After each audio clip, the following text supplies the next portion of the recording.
G'day. Some cool news all around. The loan that I was applying for has come through, which has dramatically improved my energy levels and excitement for being able to build a sales launch with a little bit more freedom and I suppose a little bit more pace as well, because I don't have to wait for money to trickle through to slowly put things over. I have to be cautious about spending, money in the wrong places, which I can say from mentality wise, I think I was talking about it in the last one, was already starting to happen, but I've kind of resettled and come back, bought a couple little office supplies, but got them cheap secondhand, and still shopping at Aldi, which is the discount shop for groceries and stuff, and not really eating out and doing all the other hobbies. So I've maintained that, which is awesome, and going to maintain that throughout Christmas, because I've actually realized that I'm actually the most excited and have the most energy for building things in the business. I thought about, I could get a race bike, or I could, I don't know. You can do whatever. You give them money and you don't have to spend it on and just take debt. But the moment I think about any of those things, there's like the initial, but then it's like almost in the same breath, this massive no, that feels terrible. Like even I bought these new monitors for the office. I want 2 monitors because I'm going to be doing a lot of content stuff as well, which I think it's going to be a lot more helpful to have one screen off one side and be working on the other screen sort of thing. I spent $30 on, it's like a $150 monitor, but I spent them for $30, and even spending that $30 is like, do I actually need this? So I think in a way though, for the business, it's good to be cautious but not overcorrect. So I don't know where that balance is, but I'm thinking about it. I keep coming back to, do I want to hire a VA and help me get social media content and help me develop these platforms and stuff? But I keep coming back to following the direct money.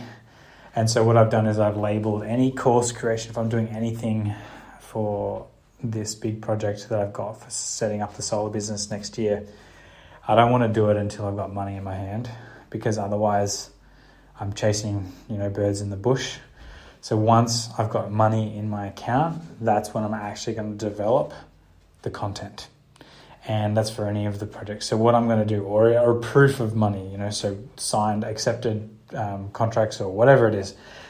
So I'm in the process of doing the Alex Hormozy, the $100 million offer, the Grand Slam offer, as he calls it, offer so good that people feel stupid saying no. I've been doing that for my business, for sales launch, and I've come to a crux, I suppose, I don't even know if that's a word, but a standpoint where I see sort of 2 pathways. And one pathway, I believe, is going to be working with businesses for the whole of business, sort of sales and CRM and helping them with leads and helping them get stock supply and fucking, all the different sort of helping them get sales tools and calculators and improve team culture and all of this shit, like the whole thing. Or I can go just in on sales and then have the CRM be a bonus. But it's all about getting better sales conversions, better efficiency. Use the CRM as like a little tool that can be a bonus, not the core offer. And it's coming in on, get your salesperson who's making you $2,000 a week to making them you $4,000 a week and working less, sort of thing. Better conversion on leads, better margins, that sort of stuff. So the reason I'm thinking about these 2 pathways is because I know I burnt out of owning a solar business. So I'm very curious. I burnt out from maybe having the wrong staff. Shane and I thought we did have a really whingy staff. Maybe working with Shane and holding each other back. Maybe not, because we weren't growing. So we were kind of just sitting stagnant. And as Alex Hormozy says, if you're not growing, you're dying, because the industry standard is, market rate grows by at least 10% a year. So if you're not growing by 10% a year, which is just actually staying the same as the market, then you're dying. You're actually losing 10%. You're getting shrunk by 10% each year. So maybe there's the mentality that comes behind that. That is one of the reasons why you burnt out. I don't know, but I'm just cautious of, there may be areas of building a solar business that I, really don't want to do. And I don't think I'm going to know that properly until after working on this business again next year and being able to identify all the really strong points and what areas that I'll have the most impact for and energy for as well.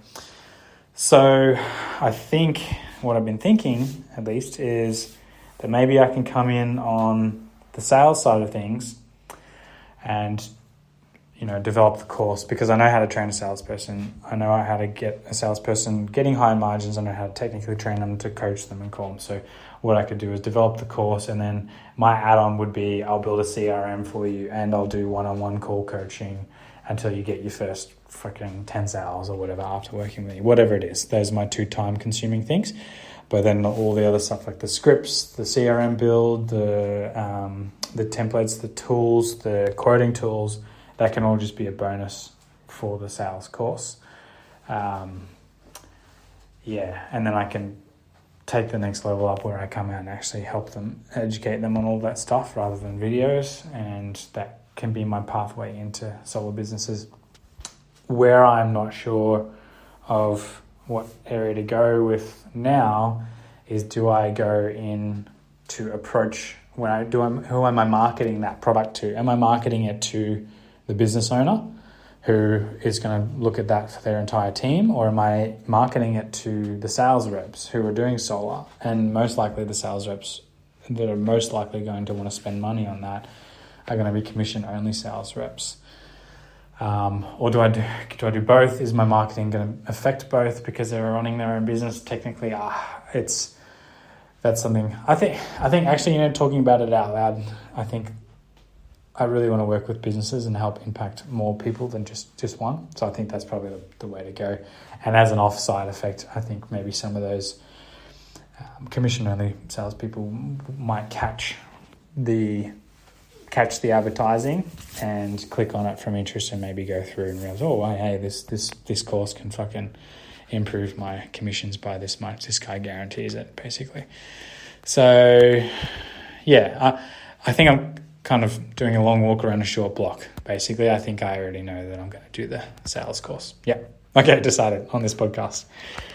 This is why I like doing this, because I sometimes just need to talk things out. I like to talk about what's going through my head, and when I speak it out loud, I can hear myself talking about it and maybe realize, that doesn't sound what I thought it sounded like in my head. It's funny how it works. What I'm really proud of lately is that I keep coming back to looking at content creation, and I kind of like calling it that because it's more of a long-term thing. I believe that creating content, and it's also not bottom of the funnel going to directly produce money right now, because I don't have clients and I don't have an offer, so I need to develop the offer and I need to build a waiting list of clients before I build the content. So that's my plan. And what I'm not so proud of at the moment is that I'm probably not working as hard as what I thought it would, or as putting as much time. Working hard is maybe not the right frame of mind. My output's been slow, I think, although it has only been like 4 days since I've got the load. Maybe I'm being impatient. But it is also coming up to Christmas, and there has been a little bit of, holiday sort of mentality, because I'm really keen to catch up with my friends and family back over east. So, because I'm in Perth and they're all over east, so that's probably the aspect of it that I'm maybe not beating myself up over, but sometimes catch myself. Like, are you just trying to do this to get out of it, or are you actually being effective, or is your output good, or I don't know. I think we all do that to some degree, and I don't know that it's super helpful. I think it's probably better to structure it rather than beat yourself up and just start planning, like Tim Ferriss talks about that, and just set aside. So really I've set aside that Wednesday, Thursday, Friday, I'll be doing work, which is great. and I know it's like only 3 days, but I'll have big goals that I'll aim to achieve in those 3 days. And then there'll be little stuff that will come through, little fun stuff. But the other time is spending time with my son. Oh, I do Saturday morning too. I should actually. Wednesday, Thursday, Friday. I should. I don't like that word should. Where's that coming from? Who should? Who's told me I should? It might be beneficial to include Saturday mornings. I also decided that before I get the VA on, the virtual assistant, I keep using that term, I don't know if you have listened to it or not, I'm considering getting a virtual assistant to help me produce content and create videos and stuff. I decided that I need to do social media posting and content creation myself so that I get an understanding of it to some degree, at least to make it better than just some generic bullshit, before I can delegate that task. So don't think I'll get that VA on until January next year anyway, because we're going on holidays and stuff like that. So I am going to, the moment I put down this podcast, I am going to schedule in content creation times for myself and have it be a set day on each week that I just do 3 hours, and that's all. Just a 3-hour block, and I get as many videos as I can done in that 3 hours. I'm going to be looking into using as much technology as I can to make me more efficient. So I do want to put content across multiple platforms. I know it's not sustainable, so I'm not going to do it myself for a long time, but I want to have probably a better podcast structure, I think, maybe, but I kind of like the free flow of this podcast. Maybe I'll just leave this for myself. I'll do that. I like not having any pressure to be on here.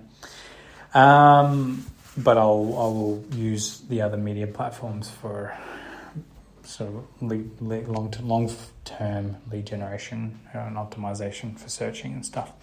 So I want to do some sort of posting. So I want to take the transcripts from my videos and run them through ChatGPT and get posts for things like Twitter. So like going, hey, ChatGPT, give me 4 Twitter posts and 3 blog posts from this transcript sort of thing. So I want it and then also you can get Descript is the video editing software which automatically cuts out as well in video content. So you can chop that out and make it a lot faster to edit, and then just add captions real quick and then post it to the various social media platforms, and maybe do a little bit of researching into those platforms to see what's sort of trending. Because I don't know, I don't watch TikTok, and Facebook I'm familiar with. I don't know Instagram, I don't know YouTube Shorts. I don't really consume any of that content, but I want to advertise on it, so I need to do a bit of study into it. Yes. So that's where I'm at the moment. Fucking really excited. A lot of weight's been lifted off the shoulders. It's honestly, it's hard. I think that just the mental energy that takes into having to think so much about how I'm spending my money, and it's not like I'm not doing that anymore. It's like I've developed these habits of spending a really small amount of money, and that's great. But now I don't have to do it. So I'm doing it because it's a choice to focus on the business, which just feels awesome. Like I don't feel like I should or could. It's like if I spend money somewhere else, it is money that I'm not spending on building my business. And any money that I'm not spending on building my business is money that I'm taking from myself. And what's the old, I don't know if it's the old thing. I've seen a few different people talking about this idea is that you're paying down ignorance debt right now. So, until you know how to earn $50 million a year, every year you're not earning $50 million a year, you're in ignorance debt of $49.9 million a year, which is fucking huge debt. So I want to shorten that ignorance debt. I want to build myself and my skills and my knowledge and my expertise as fast as possible, I suppose, but as right as possible, but also as fast as possible to close that gap and learn more skills and work towards these goals. Yeah,